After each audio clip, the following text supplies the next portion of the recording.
प्रशांत कोरटकर प्रकरणी आज सुनावणी होणार आहे। कोल्हापूरच्या जिल्हा सत्र न्यायालयात दुपारी सुनावणी होईल।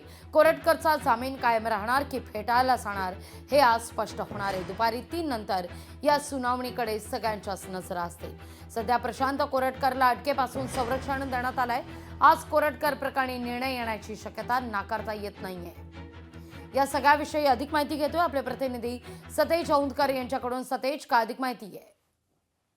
नक्कीच आपण पाहिलं तर प्रशांत कोरटकर यांच्या ज्या पद्धतीनं इतिहास संशोधक इंद्रजित सावंत यांना धमकी दिली होती आणि महापुरुषांची बदनामी केली होती, या संदर्भात कोल्हापूरच्या जुना राजवाडा पोलीस ठाण्यामध्ये गुन्हा देखील दाखल करण्यात आला होता।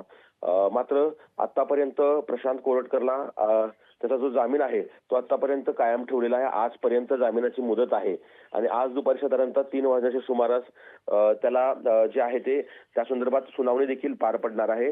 जे कश्यप न्यायाधीश आहेत यांच्या न्यायालयामध्ये ही सुनावणी आहे ते पार पडणार आहे। तर कोरटकरचा जामीन राहणार की फेटाळला जाणार याबाबत आज सुनावणी होणार आहे।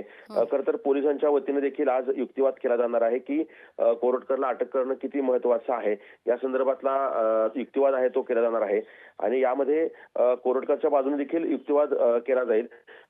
एकूणच जर पाहिलं तर साधारणतः 3 वाजण्याच्या सुमारास ही सुनावणी सुरू होईल आणि कोरटकरला अटक होते की त्याचा जामीन फेटाळला जातो हे पाहणं महत्त्वाचं ठरणार आहे। निश्चित सतेज, धन्यवाद तुम्ही दिलेल्या सविस्तर माहिती करता। लोकशाही मराठी ऐका, पहा, जागरूक रहा।